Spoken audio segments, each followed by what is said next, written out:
Hello, I am Jim Schur, a software architect at MyStrands, and I have with me Rick Hangardner. And before anything, we'd like to thank you for having us and giving us a chance to speak with and exchange ideas with you guys. It's a great opportunity to speak to a group a little different than other groups we spoke to in the past. And of course, at MyStrands, our mission is to help people discover new things, and what better way to do that than with recommendation technology. So we're pleased to talk to you about recommenders today. And the theme of this talk, as you might have noted by the title, is data. And when we talk about building a recommender, there are steps that one goes through. But we kind of feel like an overlooked part of building recommenders is the data. And social recommender systems depend on statistical knowledge, and the knowledge has to come from somewhere. It's not that people don't know this, it's just that for whatever reason they'd rather talk about formulas and math and correlations and all kinds of things, when in fact none of that stuff is worth anything without the data. The data is kind of the elephant in the room, which is an English idiom which I believe does have equivalents in other languages that everybody kind of knows is there, but just likes to ignore because it's not the fun part of the problem in a lot of cases.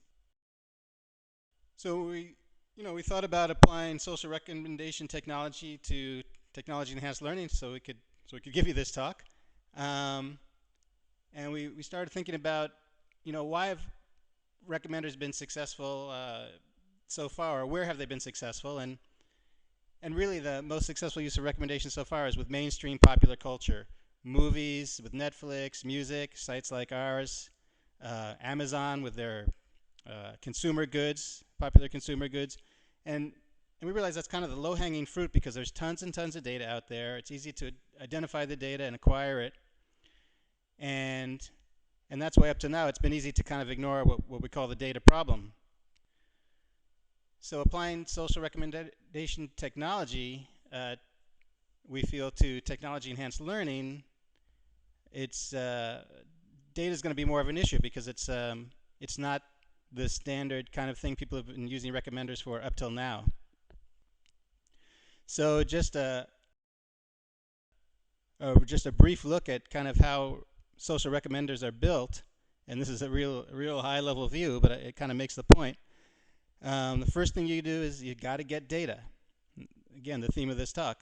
And what you do is, whether it's the internet or focus groups or whatever, just look for any excuse to associate things together.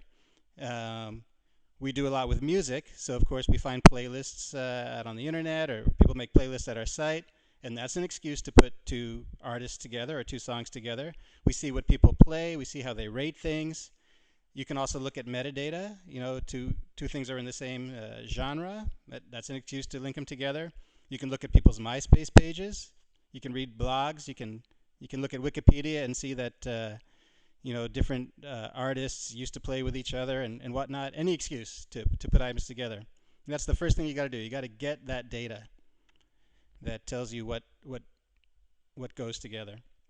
And then you've got to make sense of that data. That could be easy or it could be pretty hard. If you look at a Wikipedia page or a MySpace blog, sure, you might see the names of two bands on there, but you have to make sure it's not it's not in the context of, here's a band I hate and here's a band I like, because who knows what people put on their MySpace page.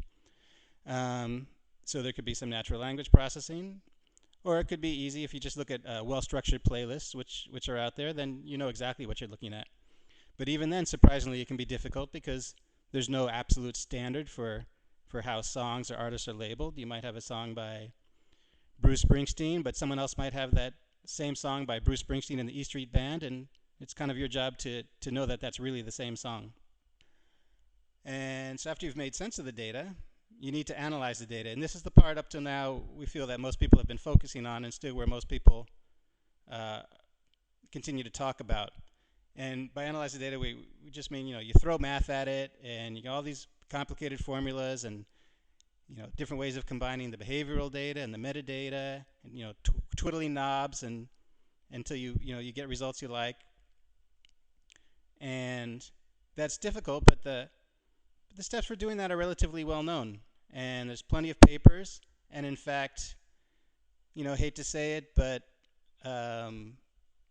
most of the results up to now are pretty good, do the job, and yes, people are always trying to get that extra 1%, 5%, improvement, but it's not clear that, even more sophisticated algorithms are going to give you that much more benefit. And of course, once you've analyzed the data, you serve the data, whether it's a web server or what have you, to give recommendations with the data.